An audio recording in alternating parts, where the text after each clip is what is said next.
Muita gente tem dificuldade com vírgulas. Muita gente. Em uma redação, pelo menos um erro de vírgula você encontra. Pelo menos. Na verdade, são 3 fatores que interferem. Mas uma das razões é a forma como a vírgula é ensinada hoje em dia. Na verdade, não hoje em dia, desde sempre a vírgula foi ensinada que ela é uma pausa. Não é assim? Não é assim que provavelmente você aprendeu na escola? Que sempre que precisar fazer uma pausa, precisa colocar uma vírgula? Eu confesso, até eu ensinei desta forma para minha filha. A minha filha, nessa pandemia, ela estava na primeira série, ela não sabia escrever e ler, e eu aproveitei esse tempo e ensinei, alfabetizei minha filha. Ensinei a ler e a ensinei a escrever.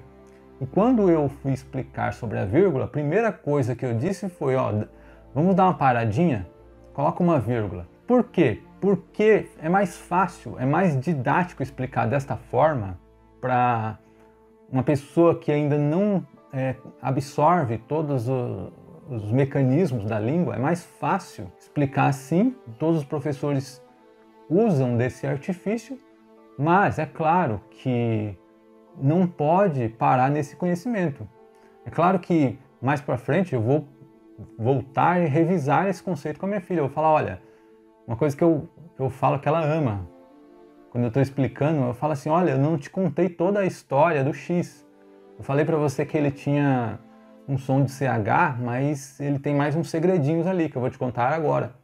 Aí ele tem som de Z também, sabia? Então eu vou adicionando mais informações àquilo que eu já tinha falado. Então, é lógico que mais para frente eu vou chegar para ela e falar, a vírgula não é só uma pausa. Aliás, nem é pausa em alguns casos.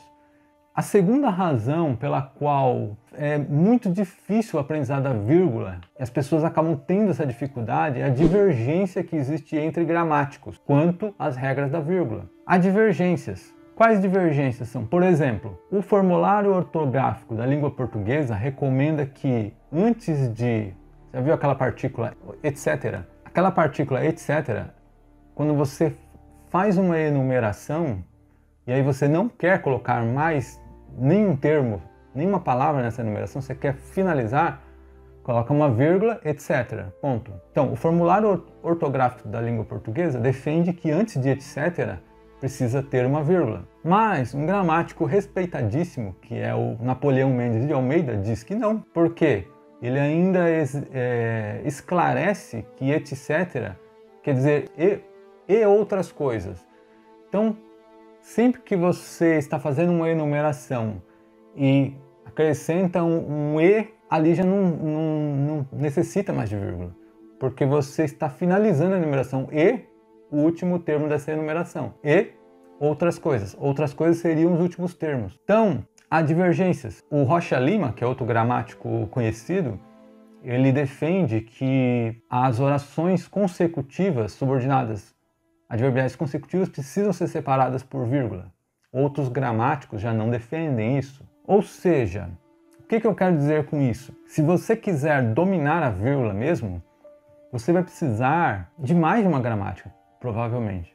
Mais de uma, porque um gramático vai dizer certos conceitos, certas regras da vírgula, outro vai dizer aqueles mesmos e mais alguma coisa, outro nem vai dizer aqueles mesmos, vai dizer outros diferentes, outros conceitos, outras regras diferentes. É muito provável que você precise de mais de uma gramática se você quiser dominar as regras da vírgula. A terceira dificuldade é a seguinte: para você dominar as regras da vírgula, você precisa de nada do que conhecer as classes morfológicas, conhecer a sintaxe.